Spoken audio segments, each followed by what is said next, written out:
Some days, the news feels like a series of separate alarms.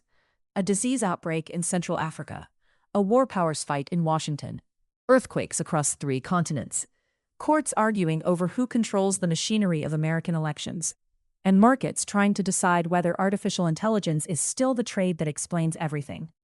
But today, Thursday, June 25, 2026, the common thread is not chaos for its own sake. It is stress. Stress on public health systems, stress on constitutional checks and balances, stress on infrastructure, supply chains, courts, and capital markets. And when several fragile systems are tested at once, the question is not just what happened. It is which systems bend, which systems break, and which ones still have enough resilience to recover. This is your daily news analysis for Thursday, June 25th. We'll move through the biggest stories of the day, starting with the Ebola outbreak in eastern Congo, then the U.S. confrontation with Iran, the latest election law fights, a brutal run of earthquakes, and finally the AI-driven market story that continues to shape investor psychology. Let's begin in Eastern Democratic Republic of the Congo, where the most urgent global health story is unfolding. Congolese health authorities say the Ebola outbreak there has reached 1,094 confirmed cases and 277 confirmed deaths. This is the Bundibugyo strain, a rarer form of Ebola, and that matters because the public health toolkit is not as strong as it is for the better-known Zaire strain. There is no widely deployed approved vaccine or treatment equivalent to the tools that changed the response to some previous Ebola outbreaks. That pushes the burden back onto the basics: surveillance, isolation, contact tracing, infection control, safe burials, and trust. And trust is exactly what is hardest to build in eastern Congo. The outbreak is centered in areas already strained by insecurity, armed groups, misinformation, mining-related mobility, and limited access to clinics. In a fast-moving Ebola outbreak, every delay compounds. If a case goes undetected, contacts keep moving. If a burial, one death can become several infections. If communities distrust response teams, containment becomes a negotiation before it can become a medical operation.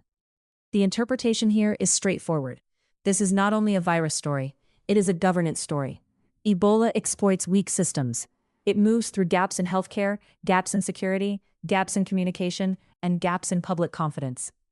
The forward-looking risk is that the outbreak spills more widely into nearby provinces or across borders into Uganda or South Sudan, where mobility and trade could turn a local emergency into a regional one. That is not a prediction, but it is the risk public health teams are watching. Now to Washington, where the Iran crisis is testing a different kind of system: the balance of power between Congress and the presidency. Senate Republicans rejected a war powers resolution late Wednesday after President Donald Trump personally pressured members of his party during a tense Capitol Hill meeting. That vote reversed the momentum from a similar measure that had passed a day earlier. Senators Bill Cassidy and Rand Paul were central to the earlier rebuke, and their changed posture became one of the clearest signs of the president's leverage over congressional Republicans. APnews.com. The fact is that the Senate vote gave Trump a political win. The interpretation is that it did not settle the underlying constitutional issue. The deeper question remains: how long can a president sustain military action against Iran without explicit congressional authorization?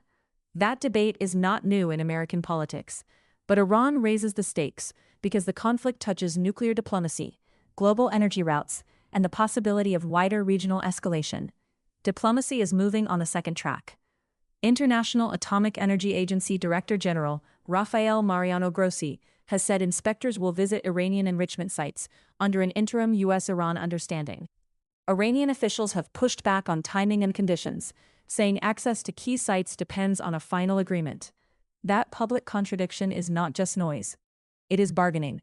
Both sides are trying to shape what the deal means before implementation hardens into precedent. APnews.com. Then there is the Strait of Hormuz. Iran's Revolutionary Guard has warned shipowners against transiting without authorization, while U.S. officials have rejected Iranian efforts to impose tolls or restrict navigation through one of the world's most important energy choke points.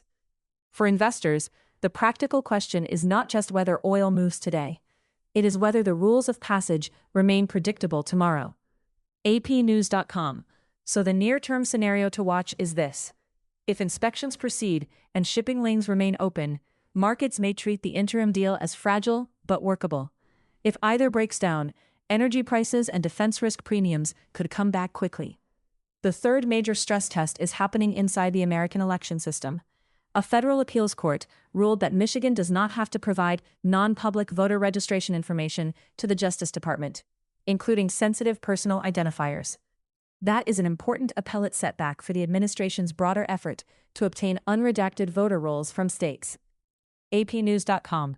Separately, U.S. District Judge Denise Casper permanently blocked most of Trump's first executive order on elections, including the attempt to require documentary proof of citizenship for voter registration through that order. The legal reasoning goes to structure. Election rules are primarily the domain of Congress and the states, not something a president can remake unilaterally by executive order. APnews.com. The next battlefield may be the Postal Service. A proposed rule tied to the administration's election agenda could make mail ballot delivery conditional on states providing voter list information to the federal government. If that proposal advances, the fight moves from data access to ballot access. That would almost certainly invite emergency litigation, because the closer you get to election deadlines, the less room there is for ambiguity. Why does this matter beyond politics? Because election administration is infrastructure.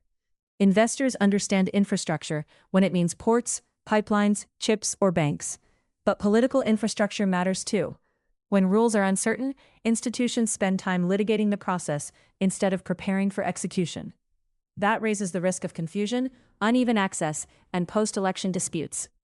Venezuela suffered the gravest disaster of the day after two powerful earthquakes, reported at magnitudes 7.2 and 7.5, struck near the northern coast. Authorities reported at least 164 people killed and nearly 1,000 injured, with the death toll expected to rise as rescue teams reach damaged areas. These were among the strongest quakes to hit Venezuela in more than a century. This is a human disaster first, but it is also a reminder that the impact of an earthquake is not determined by magnitude alone. It is determined by building quality, emergency response capacity, communications, medical surge capacity, and whether roads and ports remain functional. A strong earthquake in a prepared system is still dangerous. A strong earthquake in a strained system can become a national crisis. California was also shaken. A magnitude 5.6 earthquake hit rural Mendocino County on Wednesday morning, causing some injuries, minor damage, and power outages, but no immediate reports of major structural collapse. Officials described it as the strongest local quake since 1940. And in northern Japan, a magnitude 7.2 earthquake struck off Iwate Prefecture during the morning rush. Japan's meteorological agency said there was no tsunami danger, which is the critical distinction in a region still marked by the memory of 2011. Japan's experience shows what long-term investment in preparedness can do. It cannot prevent earthquakes, but it can reduce the probability that shaking becomes catastrophe. The pattern across these disasters is uneven resilience. Venezuela faces a deadly rescue and reconstruction challenge. California appears to have avoided a worst-case outcome. Japan absorbed a major offshore quake with no tsunami warning and no immediate reports of severe casualties. Same planet, same physics, very different institutional capacity. Now let's turn to markets and technology. The artificial intelligence trade got a boost from Micron, whose results reinforce the idea that AI demand is not only about GPUs. It is also about memory, storage, power, networking, and the less glamorous bottlenecks inside the data center build-out. High-bandwidth memory has become a strategic component, not a side product. When investors see strong memory demand, they read it as evidence that AI infrastructure spending is still real, even if valuations remain stretched. That is the fact pattern. The interpretation is more nuanced. Micron's strength can support the AI trade in the near term, but it does not erase the hard questions. How long can hyperscalers keep spending at this pace? Will energy constraints slow deployment? Will supply catch up too quickly and pressure margins?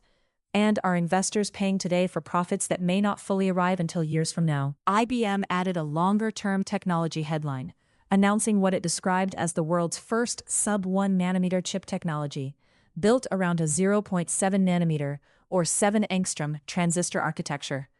That is a research milestone, not a mass production event. The investor-friendly way to think about it is this: it signals where the industry wants to go, but it does not immediately change next quarter's earnings.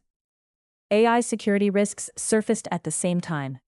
Anthropic has accused Alibaba-linked operators of using thousands of fraudulent accounts to extract capabilities from Claude through a model distillation campaign. The allegation, if proven, sharpens a major strategic question. In AI, what exactly is the defensible moat? Is it compute, data, model weights, distribution, talent, security controls, or some combination of all five? For investors, that is the key.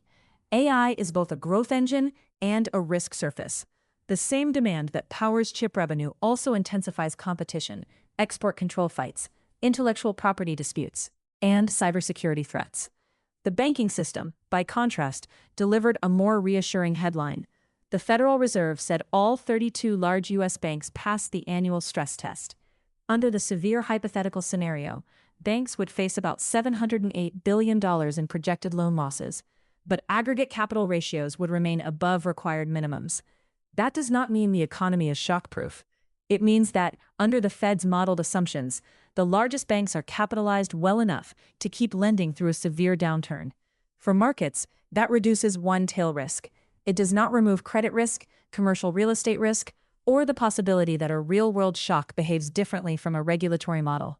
In sports, the 2026 NBA draft gave Washington the first pick, with A.J. Debonsa going number 1, Darren Peterson second to Utah, and Cameron Boozer third to Memphis.